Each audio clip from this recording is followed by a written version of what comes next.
Hello everyone, I am Tacet, and today I'm going to be going over the Gems of War branching out event in which Silver Oak is added to the game. Also, Nintendo Switch version is running on a different version and currently has a different event that we've already covered. In the top right corner will be that if you want to go watch it for Nintendo Switch.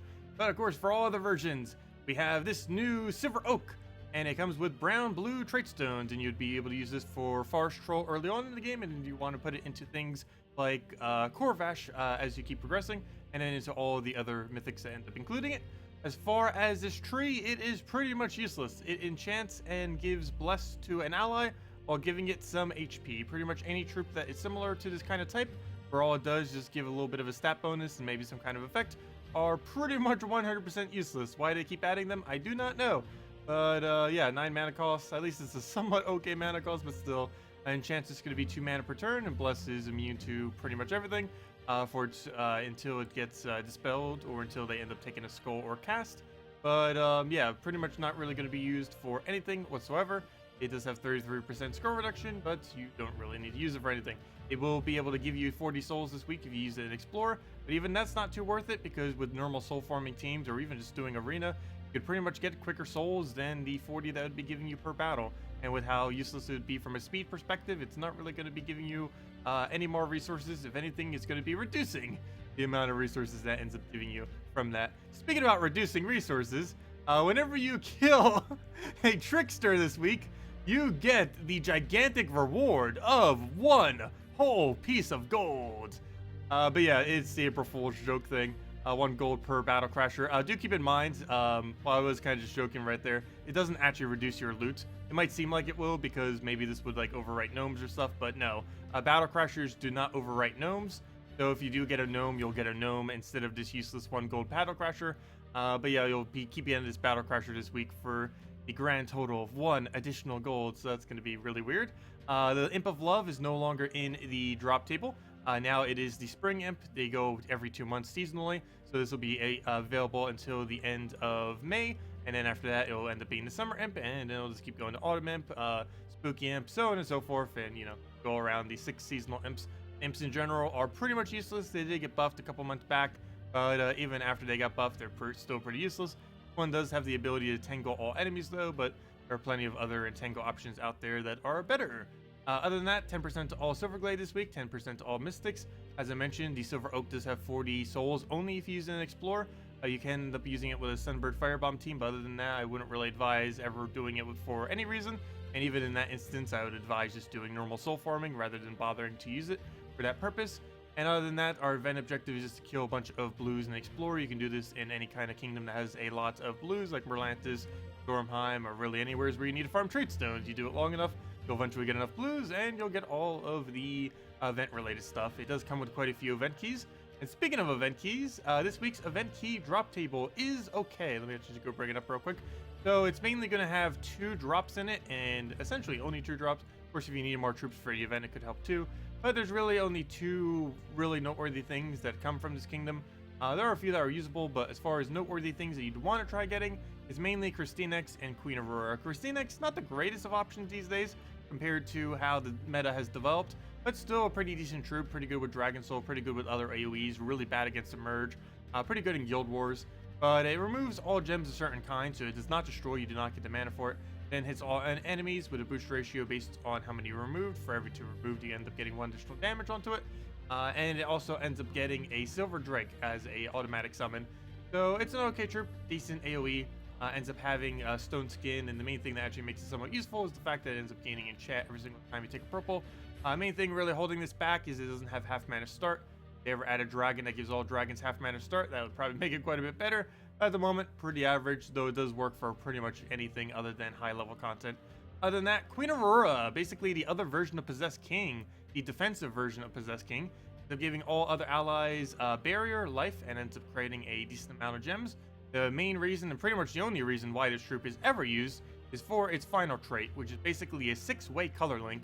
While many things might have a single color link, or even some hero classes that have a total of 2 extra links that they can get for 2 total extra mana, this has a total of 6, 1 to every single color. So yeah, you can end up accumulating a lot of mana for this.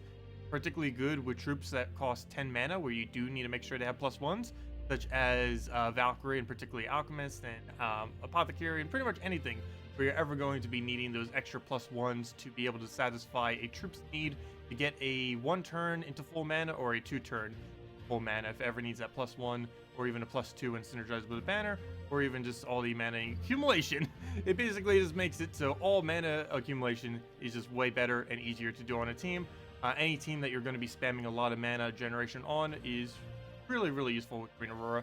It tends to get used for delves, tends to get used for guild wars, tends to occasionally get used for PvP, but definitely a nice troop to have. Probably around the, I'd say about 12th as far as mythics that you would aim for. Somewhere around there, probably wouldn't even make the top 10. However, it is a nice utility to have. Definitely you would want Possessed King before you ever own this.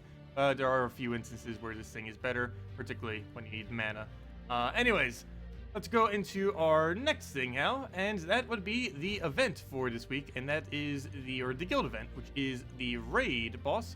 As far as the weapon, it is unfortunately pretty bad. It is just a little bit of an extra silver glade bonus, so this right here ends up giving basically just like Divine Protector and all the other ones, except it's for a pretty pointless one. Silver Glade does not have anything that excels to a great length, so not really going to be that useful. Also creates yellow and purple, and this also isn't really going to be too useful, given that some of the better troops in this kingdom actually use green. The fact that it doesn't create green is pretty disappointing, because most of the better things within the kingdom do end up utilizing green rather than specifically those colors, or don't necessarily need those as much. But as they add more elves and stuff to that kingdom, which tend to be more towards purple and stuff, it might be better. As it currently stands, this weapon is going to serve pretty much no purpose whatsoever. Other than that, of course, we have the new raid troop, which does end up doing additional damage based on how much mana they currently have. It's going to be particularly good against Zugov, so if he's currently at 20 mana, that could potentially be 100 additional damage, assuming he's all the way upgraded to Mythic, so quite a bit of potential with that. And let's just go show a team real quick. Before I actually go do this, yes, I am using 2 Queen Auroras. I think I currently own 4. Let me go show 2 cheaper teams for people that only have 1 Queen Aurora or 0. So 2 other teams that you could go use for the raid this week. One, assuming just 1 Queen Aurora, is Mang, of course, the new troop of Lord, Queen Aurora, and then Princess Elspeth. Basically, what you would do with this is have Princess Elspeth immediately cast on herself. You'll have Empowered. You do that, you get a bunch of blue and yellow mana generation, one or the other, and it'll end up creating a knight into that location.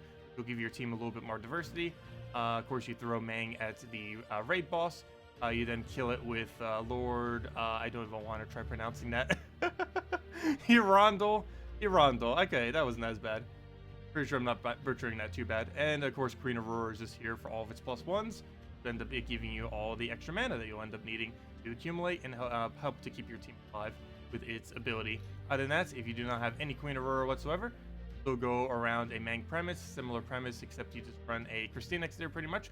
Use it as your board control, use it for a little bit of poke damage, use it as summons for when the Zugov starts killing out your team, and worst comes to worst, you could use it as a backup tank. But basically, just get the Elspeth mana, that'll feed into your Lord. You can then just throw Mang to Lord or Lord to Mang, get your attack, and just kill everything out of Mang. You can also try filling this into a Dawnbringer-like team if you want to, for earlier battles. Though if you are missing the Mythic there, you probably might be missing the Dawnbringer as well. But Dawnbringer also a alternative to try slotting in there. Anyways, as far as the actual event, let me go and do the battle real quick. So let's do it with this. Obviously, we're running with 2 Queen Auroras. Not actually sure 2 Queen Auroras would end up being better than the Elspeth, but it's definitely a lot of fun. So we'll go move that over. First, we get a lot of extra mana for pretty much anything we take, which makes it up way quicker than it normally would. Right here, not really too many good options. Go for the Mang and just try going there. Just go standard Mang at this point. Go throw Mang at raid boss, then you throw the raid troop at it. I'll end up killing out, and then you just solo everything else with 1 shot at a time with your high skull damage that you end up getting from Mang. Pretty much how all raids go down. So we simply go throw that down, get our kill, and then just go kill everything else with our core main focus being on that Vow Raven right there. Definitely don't want escaping. So let's take a green for now. Getting Queen Aurora looks like full mana. Mang will one-shot pretty much everything at this point, if not exactly one-shot. And if it's not, you could always put it in a rage that will end up having a ability that will end up negating you. Of course, you can end up enraging with the Titan. Currently, Plague Lord to level it up some. Of course, it is so new. One thing to note about this patch is, or specifically about this event, is they did finally end up fixing the weapon that ended up coming in through Plague Lord, the Essence of Evil. It no longer will have the 100% transform, so that is now nice and balanced and not as broken as it was previously. But it's still a really good weapon though. But anyways, that's pretty much how Rage is going to go down. Pretty standard. It's just Mang into Ray Troop into whatever your backup is. Almost ready to go down, and this one is not much different. Anyways, as far as the other weekly events that we're going to be having, Tuesday we're going to be having Hall of Guardians. Wednesday we have the Mud Pet, which I believe is Brown Master if I'm not mistaken. Thursday is going to be the Bard event, and I'll go over a team in a second. It's an okay hero class, mainly for Yellow Guild War Day. However, Wild Folks were buffed a little bit recently, and it is decent with a 4x Wild Folk team. Other than that, not really going to get too much usage. On Friday, not Bounty Hunter, but we're going to be having a new Mythic on this Friday. There's also a potential, while it is not official as far as the date, there is a slight potential that version 4.3 could be this week. You don't know. Could be later tonight. Could be tomorrow. Could be soon, TM. But no, we don't know if it's going to be this week, but it could be. So that would be pretty interesting. And of course, we'll be covering that if it is. So Soulforge, and then we'll get into some others, some team stuff real quick. Soulforge, there's really only one thing worth crafting this week, and that is Megavore. Megavore is really good for a few things. One is it has the best armor tier in the game. It destroys all the armor of literally every enemy. One other pretty noteworthy aspect that it has is it has a boost ratio for its magic by 2.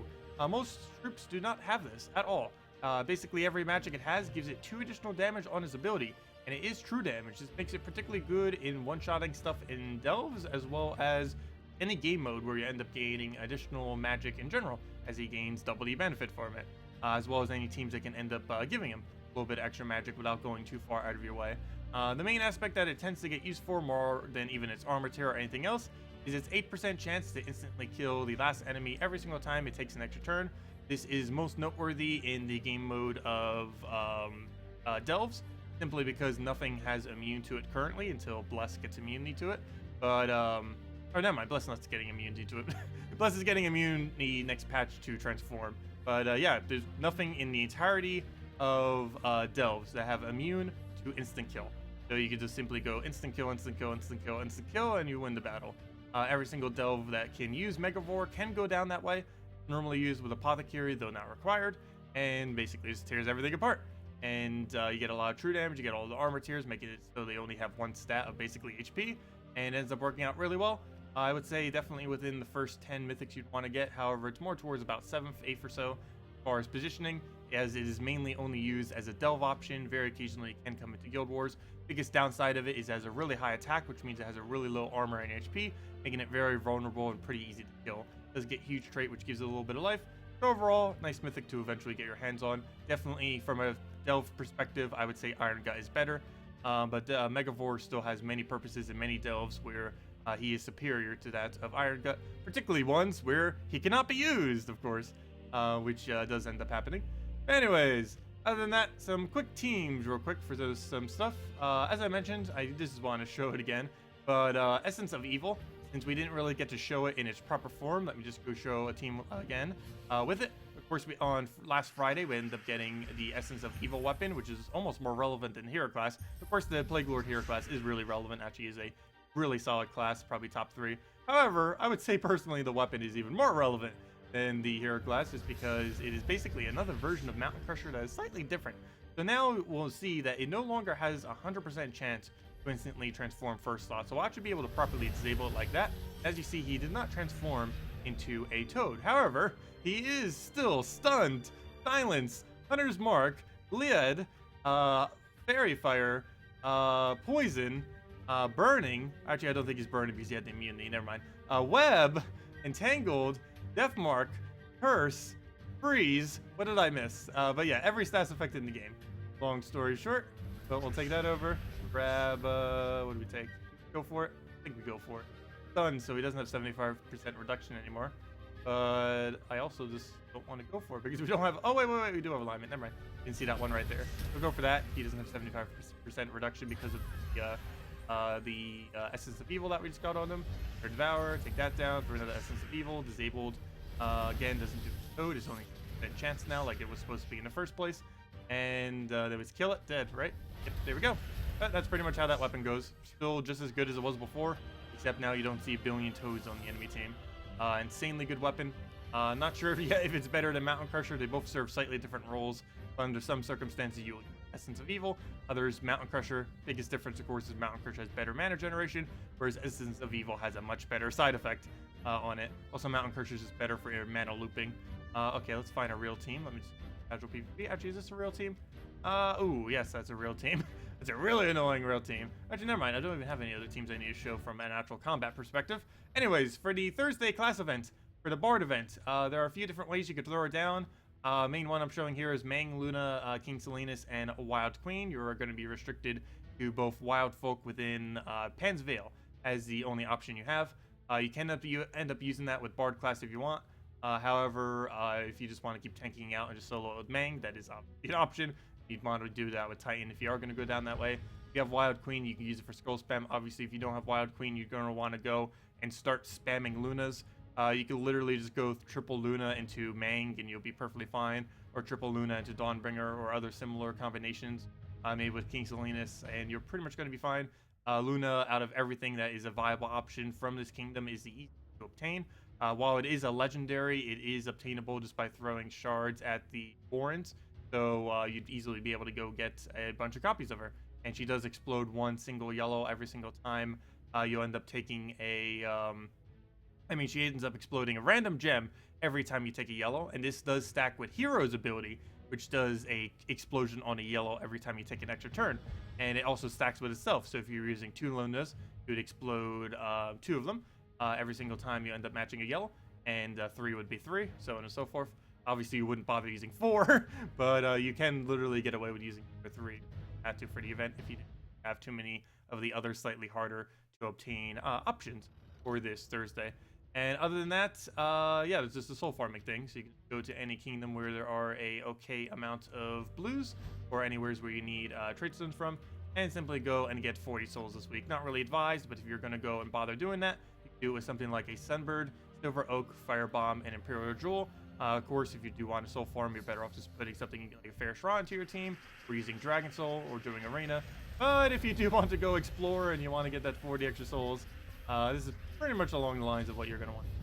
And of course, there's trickster shots. Not trickster shots, I wish. There's tricksters all around this week, so you just have to kill them, and you'll get a bunch of 1 gold pieces. And there we go. Our gigantic 1 gold. Right there. Look at that. Happy April Fools, everyone. But yeah, that is so troll. That is so troll.